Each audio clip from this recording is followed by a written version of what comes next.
आया है, मैं उसका पूरा सम्मान करता हूं और मैं नहीं समझता हूं कि हम लोगों को भारतीय वायुसेना के किसी भी स्टेटमेंट या किसी भी स्टैंड पर अपनी टिप्पणी देनी चाहिए। वो अपना काम कर रहे हैं और मैं समझता हूं हम सबको आज अपनी सेना के साथ, अपनी वायुसेना के साथ मजबूती से खड़ा रहना है।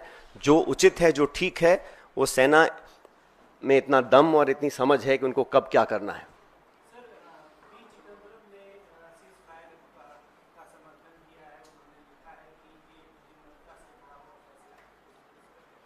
मैंने कहा ना, सीज फायर दो पक्षों का होता है, लेकिन मुझे चिंता इस बात की है कि जिस प्रकार अमेरिका ने पहल कर कर सबसे पहले अचानक इसकी घोषणा करी, तो क्या परिस्थितियां थीं, क्या वो मुद्दे थे जिनको लेकर अमेरिका इतनी बड़ी पहल कर सकता है बिना पाकिस्तान हिंदुस्तान के इस बात की पुष्टिकरण करे। ये इतिहास में पहली बार हुआ है। तो what I am saying is that the fact that the US unilaterally announces a ceasefire between two countries so far away, it's unprecedented. It has never happened before, and they've tried to engulf the discussion to involve Kashmir, which again is unprecedented. To say that they will meet at a neutral site, who are they to decide what is a neutral site and who should meet? POK is part of this country. We have resolved in 1994 to take back POK. Has there been a change in that stand? What are the conditions? What are the circumstances? What are the issues on which they will be talking, and who is a third country to dictate to India where and when we should meet and how we should meet? That is a question that needs to be answered.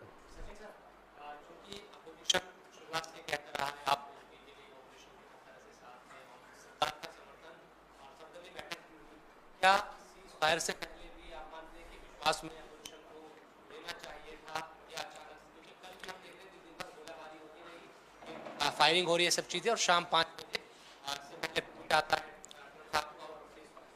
जैसा मैंने कहा कि all party meetings में क्या discuss किया, रक्षा मंत्री जी ने जो ब्रीफ किया अलग अलग दलों को, वो मीडिया में चर्चा करने का विषय नहीं है।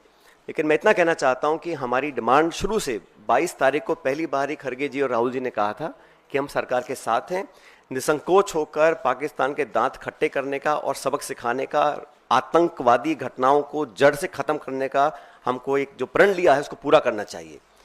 और पूरा समर्थन कांग्रेस ने दिया, समूचे विपक्ष ने दिया। और मैंने बार बार कहा कि पहली बार कश्मीर में भी जिस प्रकार के जज्बात सामने आए और वहां पे हर मजहब के लोग, हर धर्म के लोग चाहते थे कि ये जो आतंकवादी हमला है, ये आक्रमण है, इसका जवाब देना चाहिए। उन भावनाओं को, देश के समर्थन को, सर्वदलीय समर्थन जो सरकार को मिला, वो अनप्रेसिडेंटेड था।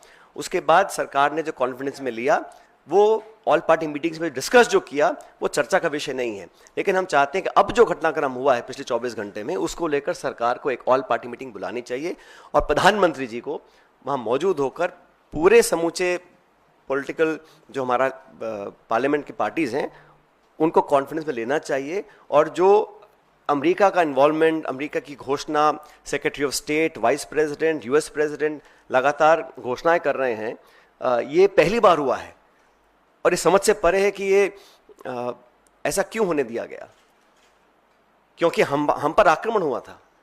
भारत ने कभी भी किसी भी देश पर बेवजह अपनी नजरें नहीं टिकाई हैं। We have never been an aggressor. We are land of Mahatma Gandhi. We want peace everywhere, worldwide. But when people are encroaching, they don't want us to progress and be stable and peaceful. When Pakistan for the last 35, 40 years is instigating violence across the country, multiple occasions, how many lives have we lost? Innocent lives we have lost.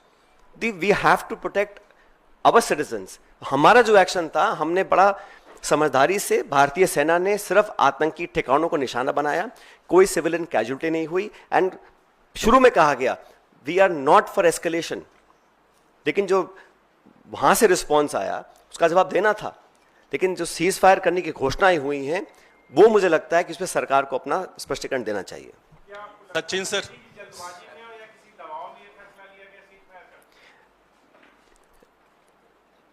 I don't want to speculate.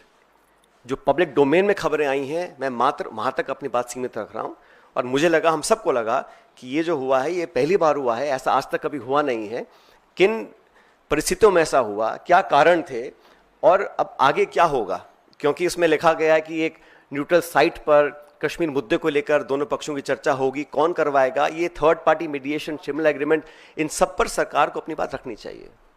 Sachin sir 2-3 सवाल हैं आपसे। पहला ये कि क्योंकि हम लोग इस लड़ाई में विपक्ष के समर्थन, तमाम कांग्रेस पार्टी और पूरे देश के समर्थन से सरकार को ताकत मिली थी और सेना पे आप लोग का विश्वास है। पहला सवाल ये है कि क्या हमने लीड लेकर भी पीछे हटे हैं, कांग्रेस ऐसा मानती है?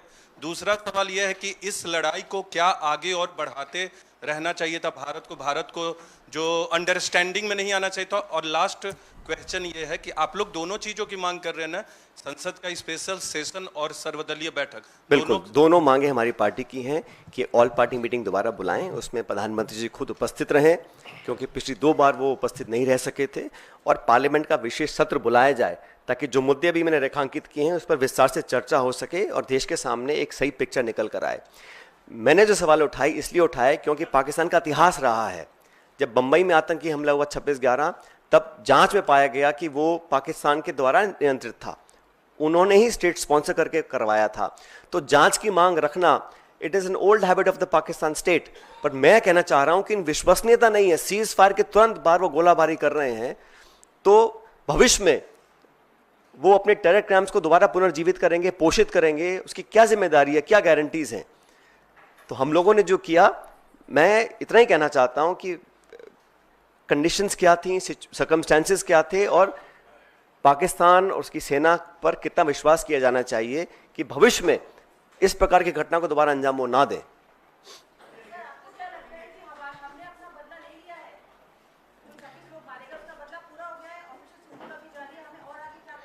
जैसा अभी आपके साथी ने कहा कि एयरफोर्स ने अभी एक स्टेटमेंट जारी किया है, तो we should wait and watch.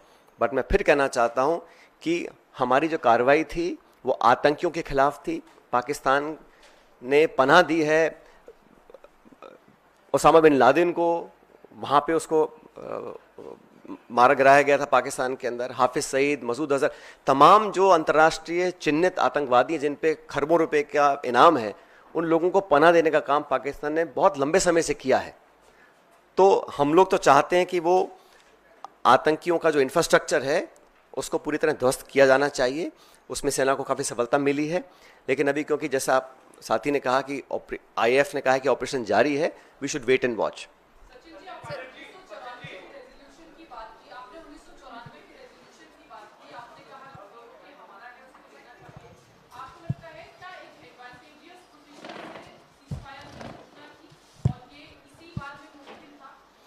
मैं स्पेकुलेट करना नहीं चाहता हूं, मैं सिर्फ इतना कहना चाहता हूं 1994 में संपूर्ण संसद ने यूनानिमसली एक रेजोल्यूशन पास किया था और हम उस पर भी आज अड़िग हैं।